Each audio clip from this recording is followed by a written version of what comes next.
बहुत पुराने जमाने की बात है, जब दुनिया में मौजूद शहर नहीं थे, न ही बड़ी इमारतें। एक खूबसूरत सल्तनत थी जिसे नूरुद्दियार कहा जाता था।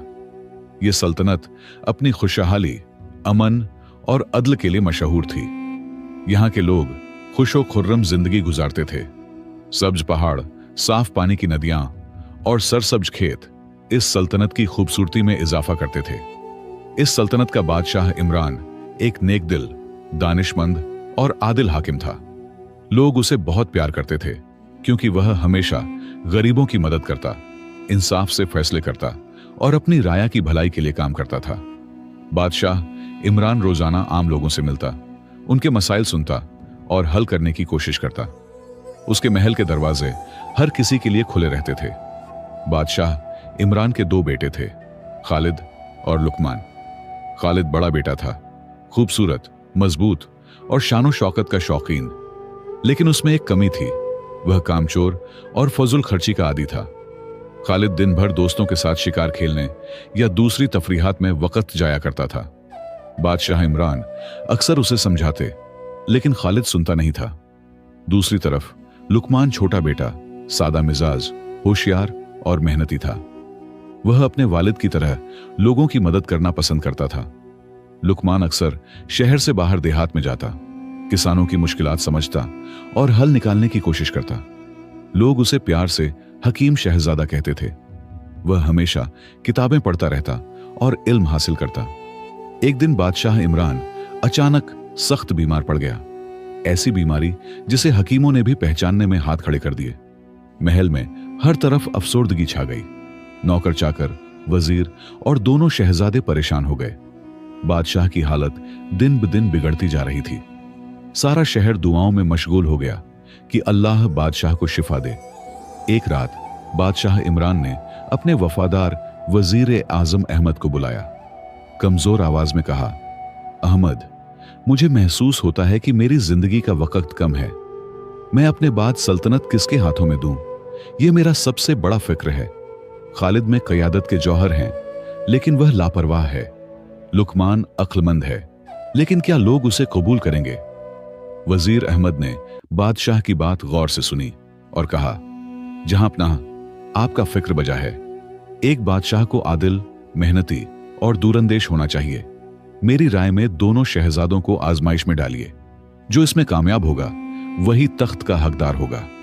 बादशाह इमरान की आंखों में चमक आ गई और उसने सर हिलाकर इत्तिफाक किया। अगली सुबह बादशाह इमरान ने अपने दोनों बेटों को दरबार में बुलाया। कमजोरी के बावजूद वह शाही तख्त पर बैठा था। खालिद और लुकमान ने अदब से सलाम किया। बादशाह ने कहा, मेरे बेटो, मेरी सेहत बेहतर नहीं हो रही।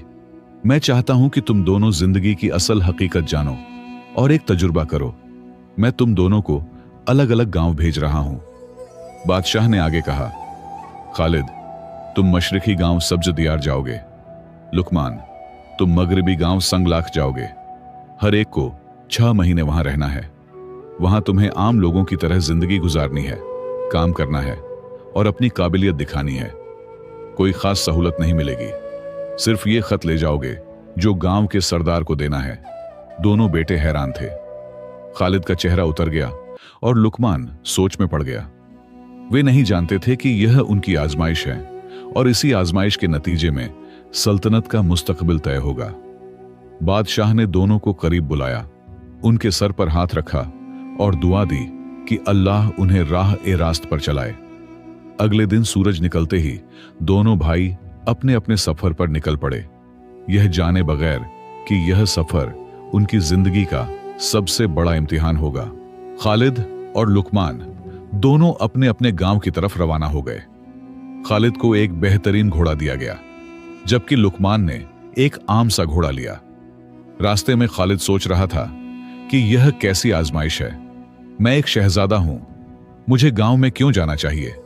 जबकि लुकमान खुश था क्योंकि उसे एक नई जिंदगी का तजुर्बा करने का मौका मिल रहा था। 3 दिन के सफर के बाद खालिद सब्ज दियार पहुंचा। यह गांव वाकई खूबसूरत था। हरे भरे खेत, फलदार दरख्त और साफ पानी की नदी। गांव के सरदार ने उसका इस्तकबाल किया और बादशाह का खत पढ़ा। खालिद को एक छोटा सा घर दिया गया जहां उसे अकेले रहना था। घर सादा था लेकिन साफ सुथरा, मगर खालिद को यह घर बिल्कुल पसंद नहीं आया। दूसरी तरफ लुकमान संगलाख पहुंचा, जो अपने नाम के मुताबिक पत्थरीला, बंजर और मुश्किल गांव था। यहां जमीन ज्यादा जरखेज नहीं थी और लोग मुश्किल से जिंदगी गुजार रहे थे। गांव के सरदार ने बादशाह का खत पढ़ा और लुकमान को एक टूटी फूटी झोंपड़ी दी। लुकमान ने मुस्कुराकर कहा कि शुक्रिया, यह काफी है, और उसका नेक दिल तब भी मुस्कुरा रहा था। पहले हफ्ते खालिद ने कोई काम नहीं किया। वह सिर्फ गांव में घूमता रहा, लोगों से बातें करता रहा और अपने शाही खानदान की कहानियां सुनाता रहा। लोग उसे सुनते थे लेकिन जानते थे कि यह शहजादा मेहनत से दूर भागता है। एक दिन खालिद के पास खाने को कुछ नहीं बचा और पैसे भी खत्म हो गए। उसे भूख लगी लेकिन वह मांगने से शर्माता रहा। लुकमान का पहला हफ्ता बिल्कुल मुख्तलिफ था। पहले दिन से ही वह सुबह सवेरे उठता, गांव के किसानों के साथ खेतों में जाता और उनकी मदद करता। शाम को वापस आकर बच्चों को कहानियां सुनाता और बूढ़ों की बातें सुनता। लुकमान ने देखा कि यहां पानी की कमी है और खेतों तक पानी पहुंचाना मुश्किल है, तो उसने एक नहर बनाने का मंसूबा सोचा। एक दिन खालिद के दरवाजे पर एक बूढ़ी औरत आई। उसका नाम मेहरबानो था और वह गांव की सबसे बुजुर्ग और हकीम खातून थी।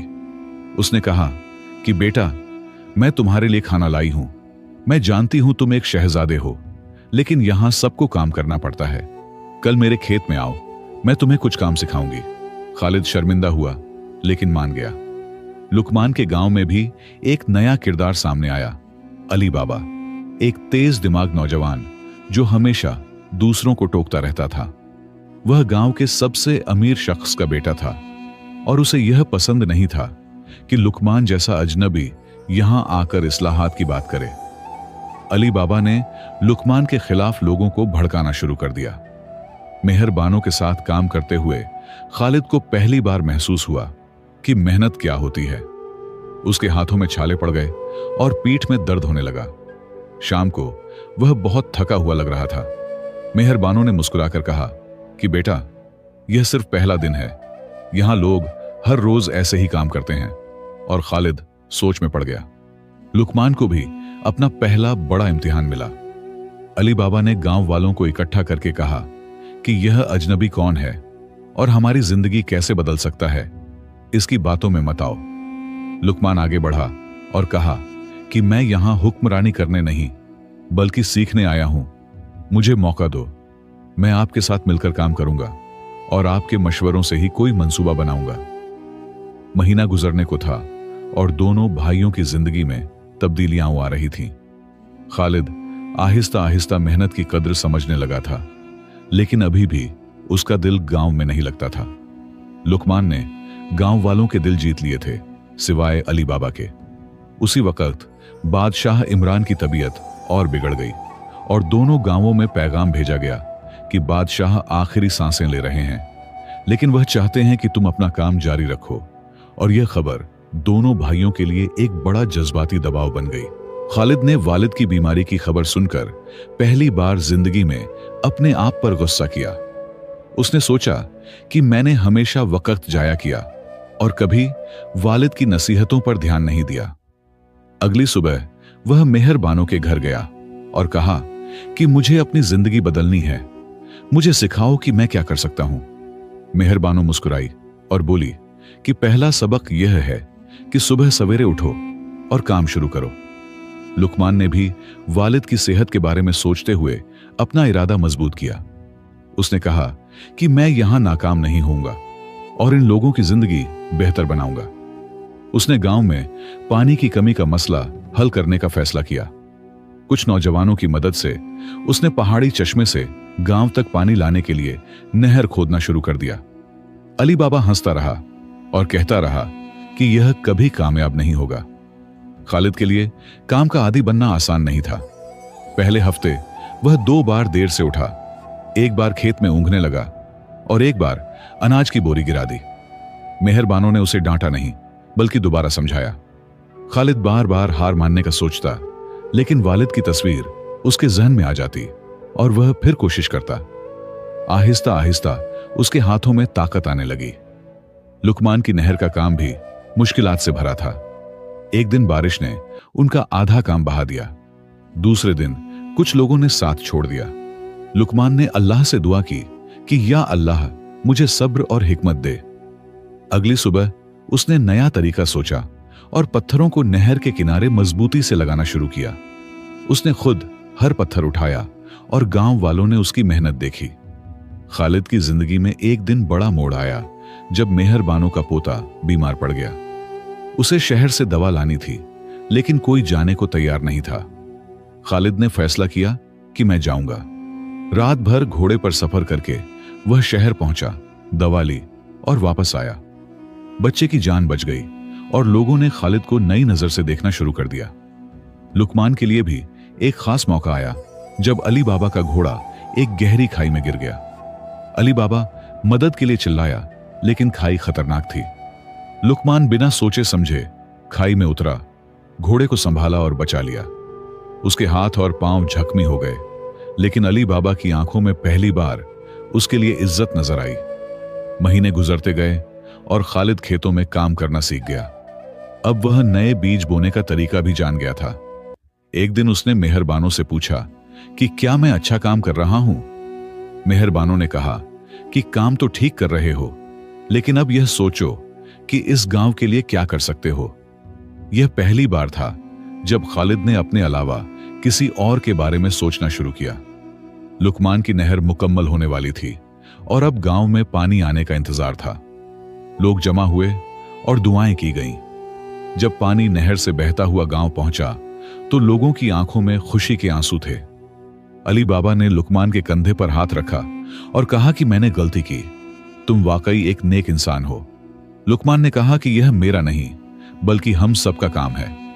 खालिद ने एक मंसूबा बनाया कि गांव में एक नया मदरसा बनाया जाए जहां बच्चे पढ़ सकें। उसने अपनी बचत के कुछ पैसे लगाए और बाकी लोगों से इकट्ठे किए। काम शुरू हुआ और दीवारें खड़ी होने लगीं। खालिद खुद हाथों से काम कर रहा था और उसके चेहरे पर अजीब सुकून था। लोग कहते थे कि क्या यह वही शहजादा है जो कभी काम नहीं करता था। 6 महीने पूरे होने में 2 हफ्ते बाकी थे और दोनों भाइयों ने अपने अपने गांव में बड़ी तब्दीलियां ला दी थीं। खालिद का मदरसा तकरीबन मुकम्मल था और लुकमान की नहर से गांव के खेत सरसब्ज हो चुके थे। दोनों भाई अपनी कामयाबी से खुश थे, लेकिन दोनों के दिल में वालिद की फिक्र थी। एक दिन दोनों गांवों में एक ही वक्त पैगाम पहुंचा कि बादशाह ने दोनों शहजादों को वापस बुलाया है। दोनों की आंखों में खुशी और फिक्र का मिला जुला एहसास था, लेकिन असल इम्तिहान अभी बाकी था। खालिद और लुकमान अपने अपने गांव से महल की तरफ रुखसत ए सफर बांध चुके थे। उनके दिल में वालिद से मिलने की बेकरारी थी। रास्ते में दोनों भाइयों के जहन में सवाल घूम रहे थे कि क्या वालिद की तबीयत में सुधार आया होगा और क्या उनका इम्तिहान कामयाब हुआ होगा। दोनों को अपने गांव छोड़ने का गम भी था, जहां उनके अपने हाथों से उगाए हुए दरख्त थे। महल पहुंचते ही दोनों भाइयों को सख्त सदमा लगा। महल में सन्नाटा छाया हुआ था और खिदमतगार और वजीर सियाह लिबास में मलबूस थे। वजीर अहमद आगे बढ़े और बताया कि शहजादों, आपके वालिद की हालत बहुत नाजुक है और हुक्मा का कहना है कि उनके पास बस चंद दिन बाकी हैं। दोनों भाई सुन्न हो गए, जैसे जमीन उनके पैरों के नीचे से खिसक गई हो। बादशाह इमरान के कमरे में दाखिल होते ही दोनों भाइयों की आंखें नम हो गईं। वह मजबूत बादशाह अब बिस्तर पर बहुत कमजोर लग रहा था। आंखें धंसी हुई थीं, चेहरा जर्द था और आवाज मुश्किल से सुनाई दे रही थी। बादशाह ने कमजोर हाथ उठाकर दोनों बेटों को पास बुलाया और कहा कि मेरे बच्चों, मुझे बताओ तुमने क्या सीखा। और दोनों ने बारी बारी अपनी कहानियां सुनाई। अगले दिन एक और मुसीबत टूट पड़ी। वजीर अहमद सख्त बीमार पड़ गए और खबर आई कि सल्तनत के मशरिकी इलाके में कहत के आसार नुमायां हो रहे हैं। खालिद और लुकमान दोनों हैरान और परेशान थे कि क्या करें। उन्हें वालिद की देखभाल भी करनी थी, महल के उमूर भी देखने थे और अब ये नए मसाइल भी सामने आ गए थे। कहत की खबर ने खालिद को बहुत परेशान कर दिया। उसने सोचा कि हमने इतनी मेहनत की, लेकिन अब इसका क्या फायदा? मैं तो अभी बहुत कुछ सीख भी नहीं पाया। वह अपने कमरे में अकेला बैठकर रोता रहा। लुकमान भी परेशान था, लेकिन उसने किताबों में हल तलाश करने की कोशिश की। दोनों भाई अपनी अपनी तरह से दुखी थे, मगर कोई रास्ता नजर नहीं आ रहा था। एक रात खालिद कुछ ज्यादा देर तक वालिद के पास बैठा रहा। अचानक बादशाह की आंखें खुलीं। उन्होंने खालिद का हाथ पकड़ा और कहा कि बेटा, जिंदगी में कभी हार मत मानना, अल्लाह पर यकीन रखना, वही मुश्किलों को आसान करता है। फिर बादशाह की आंखें बंद हो गईं और खालिद गहरी सोच में डूब गया कि क्या उसका इम्तिहान अभी खत्म नहीं हुआ था। लुकमान दिन भर महल की लाइब्रेरी में बैठा रहा और कदीम किताबें पढ़ता रहा। उसने कुछ नक्शे निकाले और कहत से मुताल्लिक पुरानी कहानियां देखीं। उसकी आंखें थक गईं, लेकिन कोई हल नहीं मिला। नमाज के वक्त उसने सजदे में गिरकर दुआ की कि या अल्लाह, मुझे रास्ता दिखा। और जैसे ही वह सजदे से उठा, उसके जहन में एक ख्याल आया। अगली सुबह बहुत सवेरे दोनों भाई एक दूसरे से मिले। हैरत की बात यह थी कि दोनों के जहन में एक ही ख्याल था। खालिद ने कहा कि मुझे लगता है हमें सब्ज दियार और संगलाख के तजुर्बात से सीखना चाहिए। लुकमान ने सर हिलाकर कहा कि बिल्कुल, मैं भी यही सोच रहा था। दोनों ने एक दूसरे को गले लगाया और पहली बार वह सच्चे भाइयों की तरह लगे। उसी लम्हे एक खादिम दौड़ता हुआ आया और बोला कि शहजादों, बादशाह की हालत में अचानक सुधार आ गया है। वह बैठ गए हैं और आप दोनों को बुला रहे हैं। दोनों भाई हैरान भी थे और खुश भी, और फौरन दौड़ पड़े। जब वह कमरे में दाखिल हुए तो देखा कि बादशाह इमरान बिस्तर पर बैठे मुस्कुरा रहे थे और उनके चेहरे पर रौनक लौट आई थी, जैसे उसी वक्त अल्लाह की रहमत बरसने लगी हो। बादशाह ने दोनों बेटों को अपने करीब बिठाया और कहा कि मैं तुम दोनों के इम्तिहान के नतीजों से बहुत खुश हूं। तुम दोनों ने साबित कर दिया कि तुम अच्छे इंसान हो। खालिद और लुकमान की आंखों में खुशी के आंसू आ गए। बादशाह ने आगे कहा कि कहत का मसला भी हल हो गया है, क्योंकि वजीर अहमद ने खबर दी है कि बारिश शुरू हो गई है।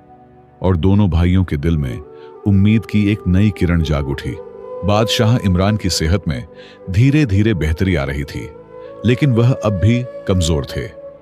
एक दिन उन्होंने दोनों बेटों और वजीर अहमद को बुलाया और कमजोर आवाज में कहा कि मैं तुम दोनों को एक राज बताना चाहता हूं। जब मैंने तुम्हें गांव भेजा था तो वह सिर्फ एक आजमाइश नहीं थी। मैं चाहता था कि तुम सल्तनत चलाने के काबिल बनो, क्योंकि मेरा वक्त कम है। खालिद और लुकमान हैरान रह गए। खालिद की आवाज लड़खड़ा गई कि यानी आप अब भी? बादशाह ने सर हिलाकर कहा कि हां, मेरी बीमारी ठीक होने वाली नहीं है और मेरे पास बस कुछ महीने बाकी हैं। कमरे में सन्नाटा छा गया। वजीर अहमद ने आगे बढ़कर कहा कि जहां पनाह, हमने देखा है कि दोनों शहजादों ने कैसे मेहनत की है। क्या आपने फैसला कर लिया है कि अगला बादशाह कौन होगा? बादशाह ने मुस्कुराकर कहा कि हां, मैंने फैसला कर लिया है, लेकिन अभी ऐलान नहीं करूंगा। मैं चाहता हूं कि मेरे बेटे एक आखिरी इम्तिहान से गुजरें। बादशाह ने एक पुराना खजाना नुमा संदूक मंगवाया और उसमें से एक पुराना नक्शा निकाला और कहा कि यह हमारे खानदान का सबसे कीमती खजाना है, नूर का हीरा। कहते हैं जिसके पास यह हो उसकी सल्तनत कभी खत्म नहीं होती। नक्शे के मुताबिक नूर का हीरा सल्तनत से बहुत दूर एक खतरनाक पहाड़ी सिलसिले में छुपा था। बादशाह ने कहा कि मैं चाहता हूं तुम दोनों उस हीरे को ढूंढ कर लाओ। जो पहले लाएगा वही मेरा जानशीन होगा। खालिद की आंखों में चमक आ गई, जबकि लुकमान गहरी सोच में पड़ गया। दोनों के दिल में सवाल था कि क्या यह सिर्फ हीरा ढूंढने का इम्तिहान है या कुछ और। अगले दिन खालिद और लुकमान ने सफर की तैयारी शुरू कर दी। खालिद अपने साथ कुछ मजबूत सिपाही ले गया, जबकि लुकमान ने सिर्फ एक वफादार दोस्त को साथ लिया, जिसका नाम इब्राहिम था, जिसे वह संगलाख में मिला था। लुकमान ने बादशाह से इजाजत ली कि अब्बा जान, मैं सब्ज दियार और संगलाख के रास्ते से जाना चाहता हूं। बादशाह ने हैरानी से पूछा, क्यों? तो लुकमान ने कहा कि वहां कुछ दोस्त मिल सकते हैं जो रास्ता दिखा सकें। जब दोनों भाई रवाना होने लगे तो बादशाह इमरान ने उन्हें बुलाया और कहा कि याद रखना, असल दौलत हीरा नहीं, बल्कि वह है जो तुम रास्ते में सीखोगे। खालिद ने इस बात को ज्यादा अहमियत नहीं दी, वह बस जल्द से जल्द हीरा हासिल करना चाहता था। लुकमान ने वालिद की बात पर गौर किया और उसे महसूस हुआ कि इसमें कोई गहरा राज छुपा है। रास्ते में खालिद की टोली एक सख्त तूफान में फंस गई और उन्हें एक घार में पनाह लेनी पड़ी। घार में खालिद को एक अजीब बूढ़ा मिला जो पत्थर पर बैठा कुछ लिख रहा था। बूढ़े ने बिना सर उठाए कहा कि शहजादे, क्या तुम नूर का हीरा ढूंढ रहे हो? खालिद चौंक गया और बोला कि आपको कैसे पता? बूढ़ा मुस्कुराया और बोला कि मैं हर उस शख्स को जानता हूं जो यहां से गुजरता है। दूसरी तरफ लुकमान ने सब्ज दियार और संगलाखे के रास्ते से सफर किया। दोनों गांवों के लोगों ने उसका इस्तकबाल किया और कई नौजवान उसके साथ चल पड़े। मेहरबानों ने खालिद के बारे में पूछा तो लुकमान ने बताया कि वह दूसरे रास्ते से गया है। मेहरबानों ने लुकमान को एक पुरानी किताब दी और कहा कि इसमें नूर के हीरे के बारे में एक कदीम कहानी है, शायद इससे मदद मिले। खालिद बूढ़े की बात सुनकर हैरान था। बूढ़े ने कहा कि हीरे का रास्ता खतरनाक है, लेकिन मैं तुम्हें बता सकता हूं। खालिद ने जल्दबाजी में कहा कि बताइए। बूढ़े ने कहा कि पहले मुझे बताओ, तुम बादशाह क्यों बनना चाहते हो? खालिद ठिठक गया क्योंकि उसके पास कोई जवाब नहीं था। बूढ़े ने कहा कि जब तुम्हारे पास जवाब हो तब मुझे बताना, और वह घार की गहराई में गायब हो गया। लुकमान ने किताब पढ़ी तो उसमें लिखा था कि नूर का हीरा कोई पत्थर नहीं, बल्कि एक हिकमत है जो सच्चे दिल से राया की खिदमत करने वाले को मिलती है। लुकमान समझ गया कि यह वालिद का आखिरी सबक है। उसी वक्त एक कासिद आया और खबर दी कि बादशाह की हालत फिर बिगड़ गई है और दोनों भाइयों को फौरन वापस बुलाया गया है। लुकमान और खालिद अलग अलग रास्तों से महल की तरफ दौड़ पड़े और सब लोग सांस रोके देखने लगे। महल की फिजा गंभीर थी। बादशाह इमरान की हालत बेहद नाजुक थी और सांस लेने में तकलीफ हो रही थी। खालिद पहले पहुंचा। उसके चेहरे पर पछतावा था क्योंकि वह हीरा नहीं ढूंढ पाया था। कुछ देर बाद लुकमान भी आया। उसके हाथ में भी कोई हीरा नहीं था। बादशाह ने कमजोर आवाज में पूछा कि तो क्या तुम दोनों खाली हाथ वापस आए हो? खालिद ने आगे बढ़कर कहा कि अब्बा जान, मैं हीरा नहीं ला सका, लेकिन मैंने एक सबक जरूर सीखा है। एक बूढ़े ने मुझसे पूछा कि मैं बादशाह क्यों बनना चाहता हूं, और मेरे पास कोई जवाब नहीं था। अब मेरे पास जवाब है। मैं लोगों की खिदमत करना चाहता हूं, जैसे आपने किया है, जैसे लुकमान करता है। लुकमान आगे बढ़ा और कहा कि अब्बा जान, मैंने मेहरबानों की किताब में पढ़ा कि नूर का हीरा कोई पत्थर नहीं, बल्कि वह रोशनी है जो हमारे दिल में होती है जब हम दूसरों की खिदमत करते हैं। वजीर अहमद ने हैरत से बादशाह की तरफ देखा, जैसे पूछ रहे हों कि क्या यह सच है। बादशाह इमरान के चेहरे पर मुस्कान आ गई। उन्होंने धीरे से उठने की कोशिश की और वजीर अहमद ने उनका सहारा दिया। बादशाह ने कहा कि मेरे बच्चों, तुम दोनों ने हीरा ढूंढ लिया है। वह बूढ़ा मैं ही था, खालिद। और लुकमान, तुमने किताब में हकीकत पाली। नूर का हीरा वह हिकमत है जो एक सच्चे बादशाह के दिल में होती है, दूसरों की खिदमत करने का जज्बा। बादशाह ने आगे कहा कि मैं चाहता था कि तुम दोनों यह सबक सीखो कि बादशाहत का असली मकसद ताकत या दौलत नहीं, बल्कि लोगों की खिदमत है। खालिद, तुमने सब्ज दियार में मेहनत की कदर सीखी। लुकमान, तुमने संग लाख में मुश्किलात में हिम्मत दिखाई। तुम दोनों मेरे लिए बराबर हो और मेरा फख्र हो। दोनों भाइयों की आंखें नम हो गईं। बादशाह ने अपनी अंगूठी निकाली और उसे दो हिस्सों में तोड़कर एक टुकड़ा खालिद को और दूसरा लुकमान को दिया। उन्होंने कहा कि मैं फैसला करता हूं कि तुम दोनों मिलकर सल्तनत चलाओगे। खालिद, तुम्हारी ताकत और लोगों से मोहब्बत सल्तनत को मजबूत बनाएगी। लुकमान, तुम्हारी हिकमत और दूरंदेशी सल्तनत को तरक्की देगी। एक दूसरे की मदद करना और एक दूसरे की कमजोरियों को पूरा करना। कुछ हफ्तों बाद बादशाह इमरान का इंतकाल हो गया। पूरी सल्तनत शोक में डूब गई। दफन के बाद लुकमान और खालिद ने मिलकर नई सल्तनत की बुनियाद रखी। सब्ज दियार और संग लाख के तजुर्बात उनके काम आए। खालिद लोगों से मिलता और उनकी मुश्किलात सुनता, जबकि लुकमान हल तलाश करता। एक साल में ही सल्तनत में नई खुशहाली आ गई। सालों बाद जब उनकी सल्तनत चरम पर थी, खालिद और लुकमान अक्सर अपने वालिद की कब्र पर जाते और दुआ करते। एक दिन लुकमान ने कहा कि क्या आपको याद है जब हम दोनों नूर का हीरा ढूंढ रहे थे? खालिद मुस्कुराया, हाँ, और आखिर में वह हीरा हमारे अंदर ही निकला। दोनों ने अल्लाह का शुक्र अदा किया कि उनके वालिद ने उन्हें जिंदगी का सबसे कीमती सबक सिखाया। लुकमान और खालिद की सल्तनत नूर अद-दयार इतिहास में सबसे अड़ाल और खुशहाल सल्तनतों में गिनी जाने लगी। लोग उनसे मोहब्बत करते थे क्योंकि वे हमेशा लोगों की भलाई के लिए काम करते थे। हर फैसला लेने से पहले वे सोचते थे कि क्या यह फैसला लोगों के लिए बेहतर है।